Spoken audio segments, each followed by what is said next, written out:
Sua distinção edificará maneiras corretas naqueles que o seguem. Sua espiritualidade superior incentivará sublimes construções espirituais. Diariamente semeamos e colhemos. A vida é também um solo que recebe e produz eternamente. Não basta que sua boca esteja perfumada. É imprescindível que permaneça incapaz de ferir. É importante que suas mãos se mostrem limpas. É essencial, no entanto, verificar o que elas fazem. Bons ouvidos são certamente um tesouro. A justiça divina, porém, desejará saber como você ouve. Excelente visão é qualidade louvável. Todavia, é interessante notar como você está vendo a vida.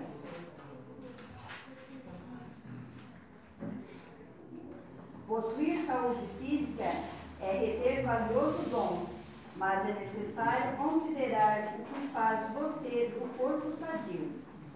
Raciocínio claro é virtude. Entretanto, é imperioso observar em que zona mental está você raciocinando.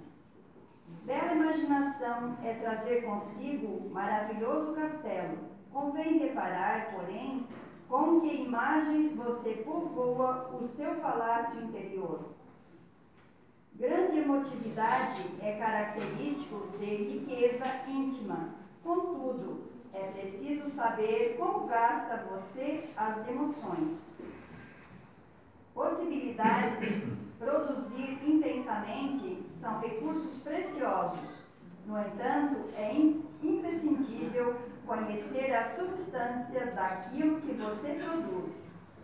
Capacidade de prosseguir vida fora, lepidamente, é uma bênção. Não se esqueça, todavia, da direção que seus pés vão tomando através dos caminhos. Realidades. O palhaço que você ironiza é frequentemente valoroso soldado do bom ânimo. A mulher extremamente adornada que você costuma desaprovar, em muitas ocasiões está procedendo assim para ajudar numerosas mãos que trabalham.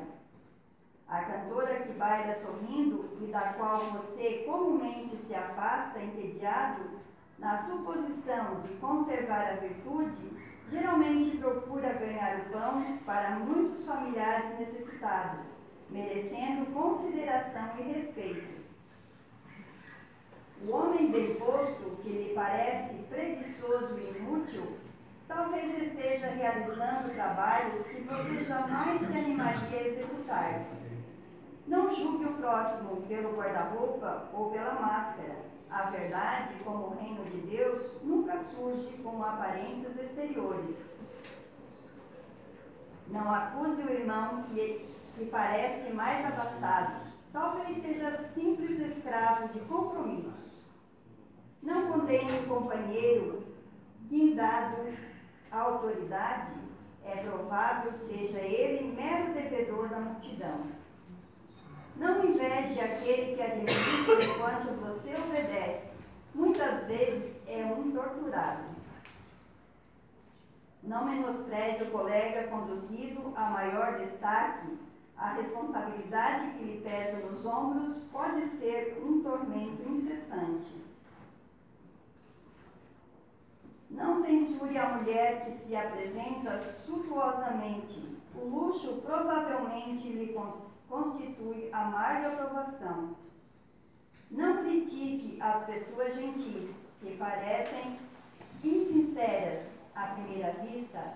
Possivelmente estarão evitando enormes crimes ou grandes desânimos. Não se agaste com um amigo mal-humorado. Você não lhe conhece todas as dificuldades íntimas.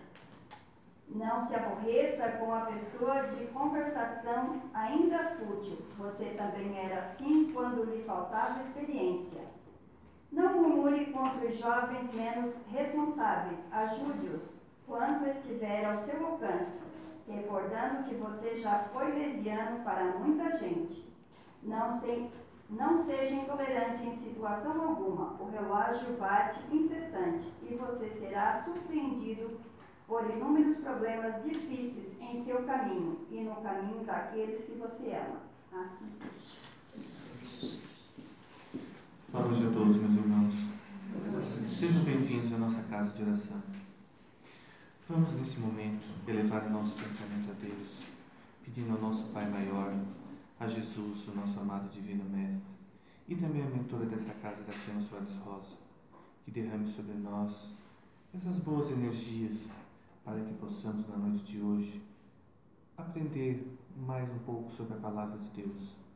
Vamos, para nos harmonizarmos melhor, pedir que o nosso irmão Flávio faça a prece inicial. Pai nosso que estás no céu, santificado seja o vosso nome. Venha a nós o vosso reino. Seja feita a vossa vontade, assim na terra como no céu. O pão nosso de cada dia dai-nos hoje. Perdoai as nossas dívidas, assim como nós perdoamos aos nossos devedores. E não nos deixeis cair em tentação, mas livra-nos de todos os males, assim seja. E assim sendo, nós damos por aberto a exposição doutrinária da noite de hoje no Centro Espírita Raio de Luz. A palestra hoje ela está a cargo do nosso irmão Jefferson. Ele é do Centro Espírita Seara de Jesus.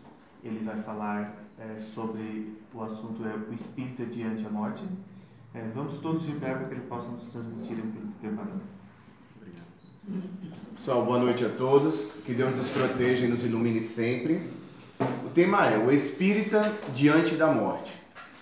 Se eu fizesse uma pergunta para você hoje, você é espírita? O que você responderia? Para você mesmo. Porque a gente sabe que tem pessoas que vêm na casa espírita que são espíritas, que estudam, se dedicam à obra, trabalham.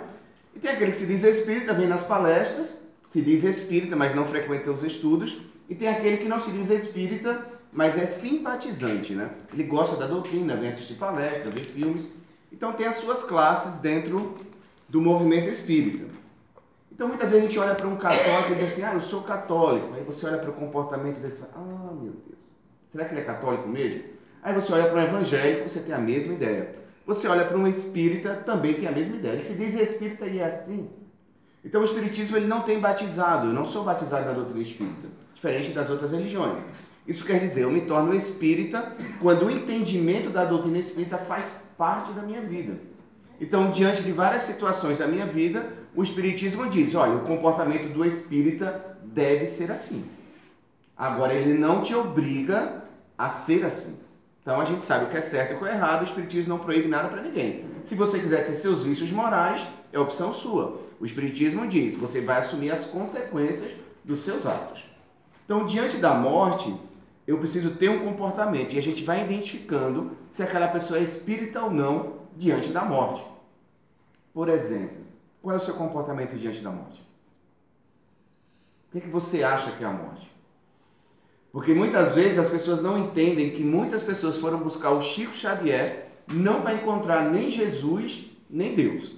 Foi querer saber como é que estavam os seus parentes que estavam desencarnados. Então o primeiro princípio da doutrina é Deus é bom e Deus é justo. Primeira pergunta do Livro dos Espíritos. O que é Deus? Não é nem quem é. É uma força inteligente. Ela é boa e ela é justa. Então, para nós espíritas, Deus sendo bom, sendo justo, tudo que acontece na Terra tem a bondade e a justiça de Deus. Alguma dúvida aqui? Não. Isso é entendimento da doutrina espírita. A outra coisa é você vivenciar isso que você entendeu. Desencarnou uma pessoa que você não gosta. Vá com Deus. Né? Desencarnou alguém que você ama. Abre a dor. Então, no momento da dor, explode uma bomba na nossa vida. Principalmente quando ela é de surpresa. Então, a diferença de eu conhecer a doutrina espírita ou não conhecer é que dentro da doutrina espírita eu vou ter bagagens, conhecimentos que vão me suportar e vai fazer com que eu suporte a vida. Mas o princípio é o quê? Deus é bom e Deus é justo. Então, o pensamento que injustiça de Deus, que isso não deveria ter acontecido comigo, a gente está no pensamento errado. Alguma dúvida aqui? O Espiritismo coloca a gente na parede. Só você quer entender o Espiritismo é assim. Desencarnou uma criança de 3 anos num acidente de carro. Deus é bom e Deus é justo. A grande dificuldade é que eu não entendo a bondade e a justiça de Deus diante das minhas dores e das dores da humanidade. Então, a falta de entendimento é que nos machuca. Ainda complica mais quando a gente vai estudar o capítulo 5º do Evangelho segundo o Espiritismo. É um capítulo que fala sobre mortes prematuras. Não é? Causas... desculpa agora, fugiu o nome. Bem-aventurados os aflitos. Causas atuais. Não, é bem-aventurados os aflitos. Só que dentro desse capítulo tem mortes prematuras. Aí o espírito está conversando com uma mãe, e a mãe desesperada pela morte do filho, uma criança e um adolescente. E aí o espírito faz uma pergunta para ela assim: será que não é egoísmo seu querer que o seu filho fique com você nesse vale de misérias? O espírito está questionando a mãe, dizendo que aquele desespero dela é um egoísmo. Conseguiram entender? Porque eles dizem também que a morte prematura é um benefício para aquele espírito que sai desse vale de misérias. Então a gente começa primeiro com o quê? Deus é bom e Deus é justo, que viver na terra é um vale de misérias e que quanto mais cedo eu sair daqui, melhor é. Então eu querer ter as pessoas comigo e não aceitar o desencarne é egoísmo. Isso é entendimento. Vivenciar isso é uma outra coisa. Aí realmente a emoção da gente toma conta. Por isso que Emmanuel diz pela mensagem de Chico Xavier que Deus nos deu a emoção, mas para qualquer decisão da nossa vida a gente usa a razão. Isso a gente vai começando a clarear o pensamento espírita. Então tem uma passagem no Evangelho que diz o seguinte, que um jovem ia caminhar com Jesus e o pai dele morreu. Aí ele disse: Jesus, antes de eu ir com o senhor, deixa eu enterrar meu pai. Aí Jesus olhou para ele e disse assim: meu filho, deixai os mortos enterrar os seus mortos e vá anunciar o reino de Deus. Então, aparentemente, quem não conhece o Evangelho vai achar que Jesus disse: deixa eles enterrarem lá e vão comigo. E, na verdade, ele estava querendo dizer o seguinte: quem está enterrando o corpo, acreditando que o corpo é a pessoa, ele é um morto enterrando um morto.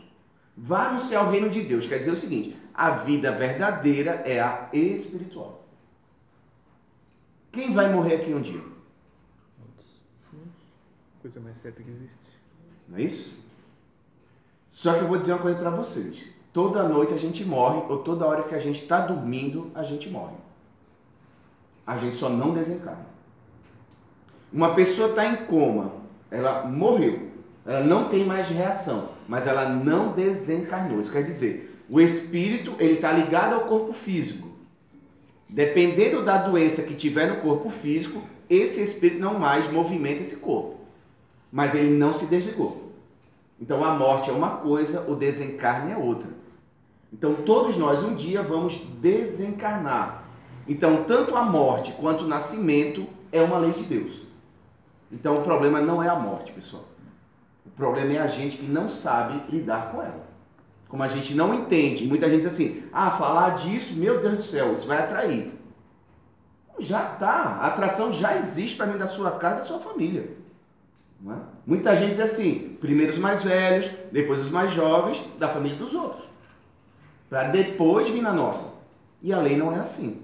Então a única morte que não é prevista é o suicídio, seja ele direto, não é? A pessoa vai lá e tira a sua própria vida, ou indireto, quer dizer, pelos seus vícios ele vai destruindo a sua vida e morre mais cedo.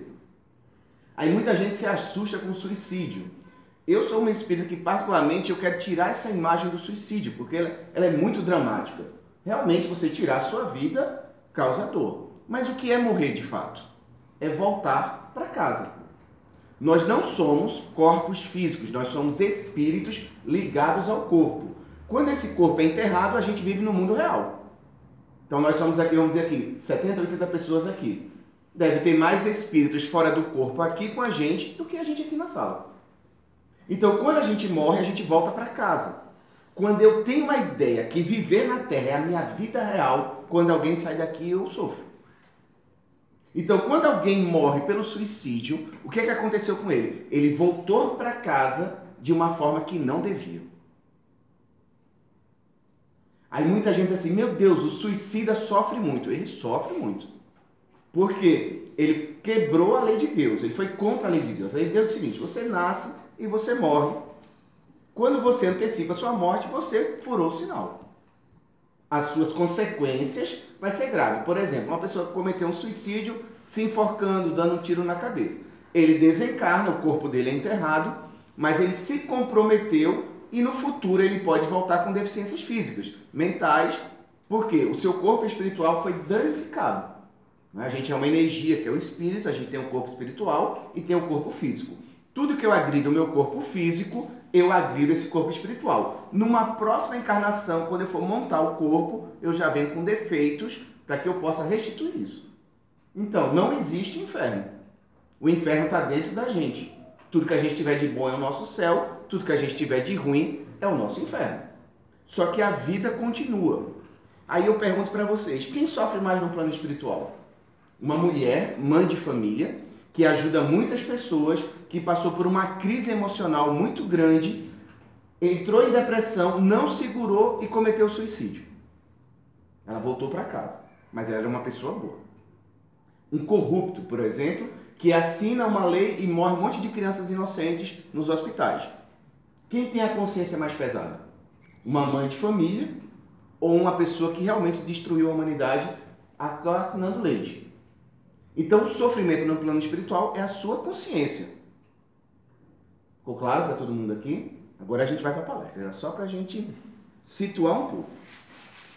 Então, a morte como o nascimento são leis divinas que ninguém escapa. A vida espiritual é realmente a verdadeira vida, a vida normal do espírito. A nossa vida é rápida e passageira. Sua existência terrena é transitória e passageira, uma espécie de morte se comparada ao esplendor e atividade da vida espiritual.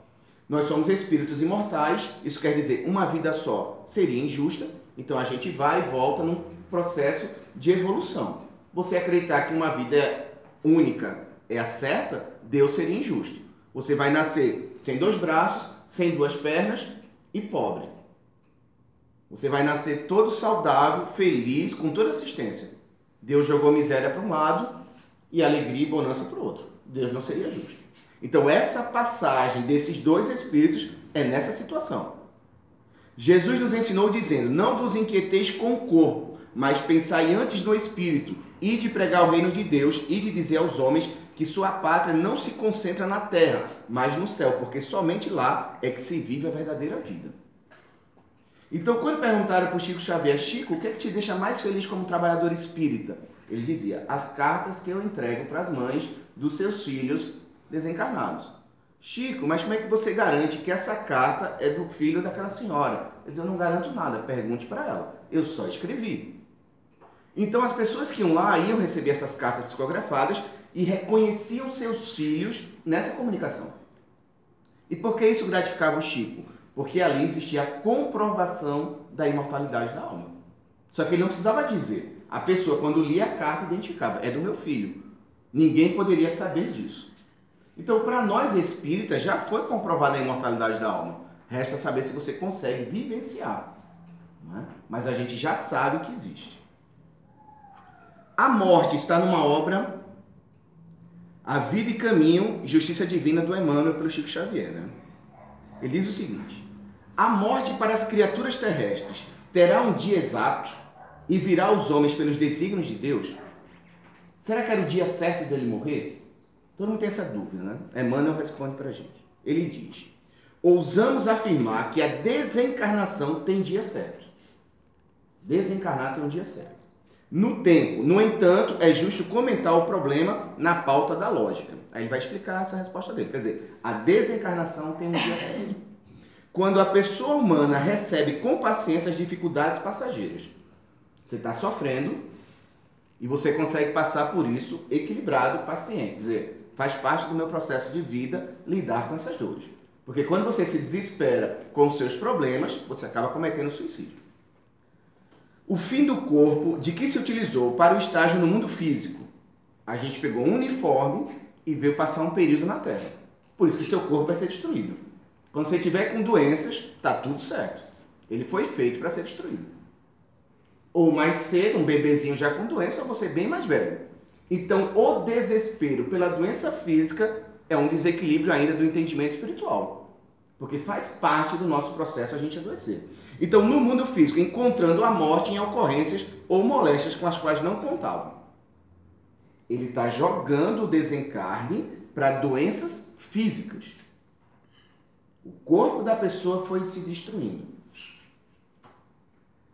pode-se aí concluir com razão que o desenlace, quer dizer, o espírito se separou do corpo, se verificou conforme as determinações das leis universais que a rigor sintetizam a lei divina. Nesses casos, é razoável declarar que a desencarnação se verificou em nome de Deus no dia certo. Você pegou uma doença, enfrentou um câncer e foi desencarnando com aquela doença. Naquele dia que você desencarnou, era o dia certo. Certo? Muita gente se desespera porque uma pessoa pegou o câncer e vai desencarnar com o câncer. As pessoas perguntam, qual é o melhor tipo de morte já que eu vou morrer? Uma doença de longo curso. Fisicamente, materialmente, é um desespero de ver aquela pessoa doente. Mas ela está se limpando das mazelas espirituais. O espírito é doente, ela joga a doença para o corpo físico e vai limpando o seu espírito. Então, seja uma criança, ela pegou uma doença e foi desencarnando. No dia que ela desencarnou, era o dia certo e foi a lei divina que levou ela. Dúvidas aqui? O Espiritismo é perguntas e respostas. Aqui não dá para fazer perguntas e respostas. Mas na dúvida a gente vai ter que estudar. Não sucede o mesmo quando a morte se debita a contas dos desequilíbrios ou a imprudência dos homens que trocam a própria vida por atos conscientes e aventuras outras, abusando do seu próprio livre-arbítrio. Quando a gente começa a fazer bobagem.